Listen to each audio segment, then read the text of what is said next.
Hello everyone. For those of you joining us for the first time, thank you. My name is Todd. I am a wildlife photographer out of Connecticut area.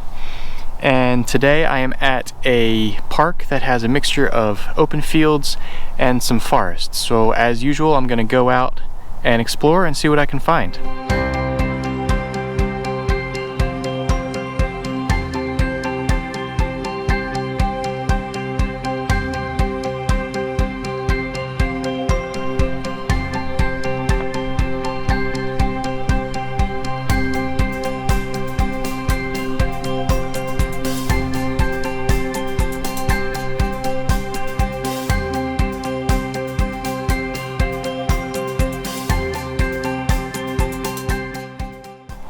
There's some bluebirds foraging low over this field, over this way, and they're just perching up on the stalks that are only about a foot high off the ground.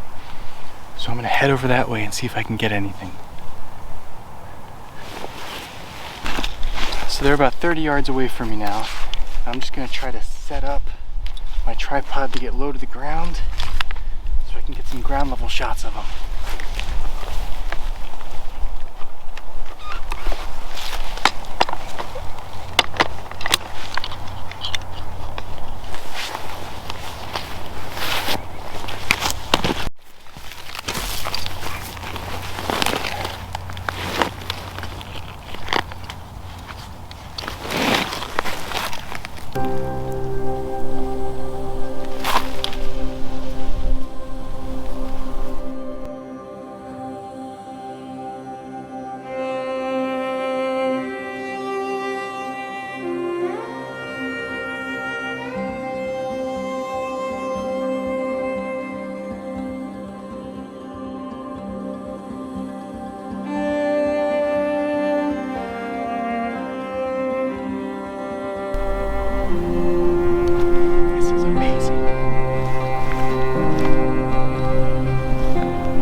This is awesome.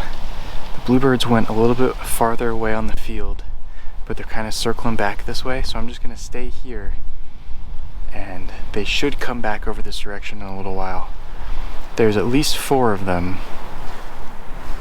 but I was looking through some of the pictures and I got some great ones of the bluebirds in flight landing on the stalks. I mean, look at this.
and waiting for the bluebirds to come back. And then I noticed in the hedgerow of the field there was a hermit thrush that was foraging. So I crept over kind of ahead of it, in front of it, and now it's about 20 yards away from me and it's coming my direction. Awesome.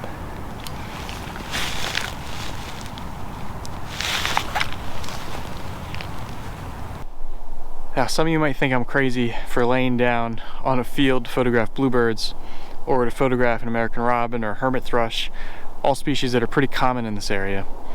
But that's one of the ways you can improve your photography, is if you spend the time with species that are common to you, do things that you would do for a more exotic species or a more rare species.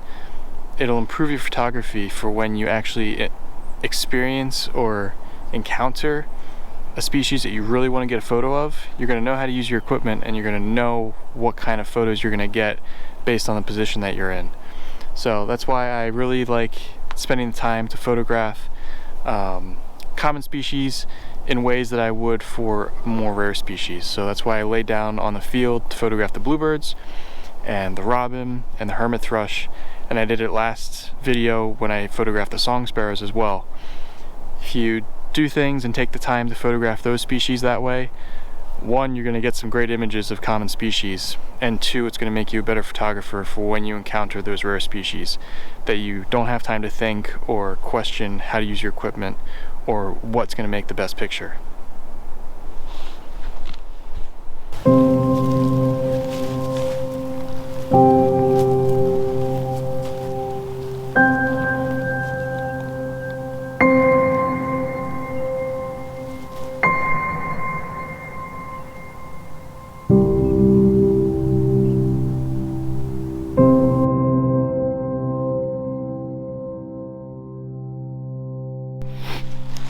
Well, that was awesome.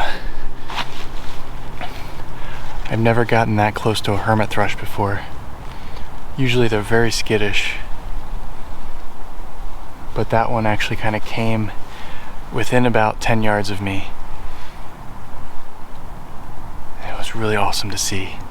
It actually flew to the other side of the hedgerow now and is back into the forest. But I've also got a small flock of American robins that are now foraging in the field. So it's been a day of thrushes so far. Bluebirds, robins, and hermit thrushes are all part of the thrush family. So, very neat. The sun is really warm and the ground is still really cold, so it's making some really funky heat waves coming off the ground. So I'm going to pack up and see if I can find something else to photograph. Right now, laying down low to the ground, all the heat coming off the ground is just distorting all the images, so I'm gonna let them be and move on.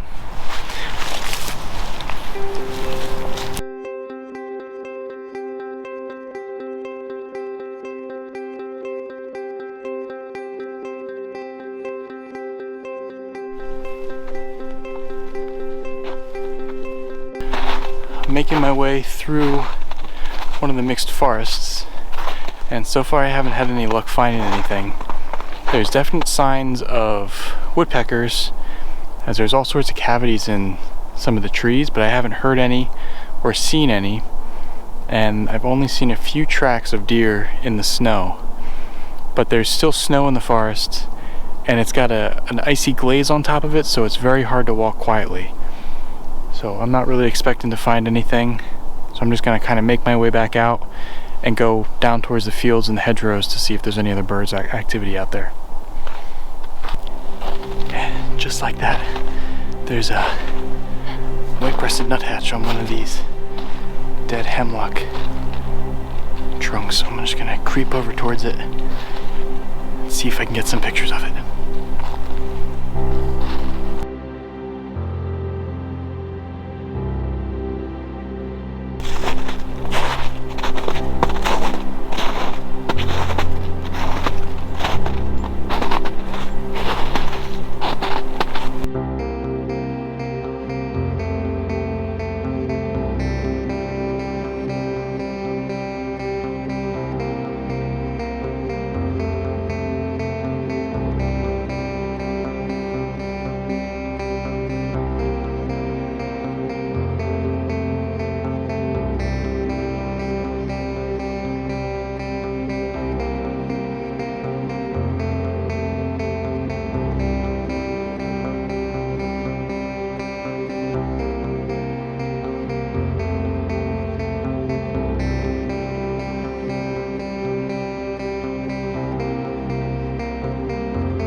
By the time I made it out of the forest, the wind had really picked up, which decreased the bird activity significantly. So I decided to pack up and head home. If you enjoyed this video, I'd appreciate it if you hit that subscribe button and stay tuned as more videos get released every Friday, and I'll see you out there next time.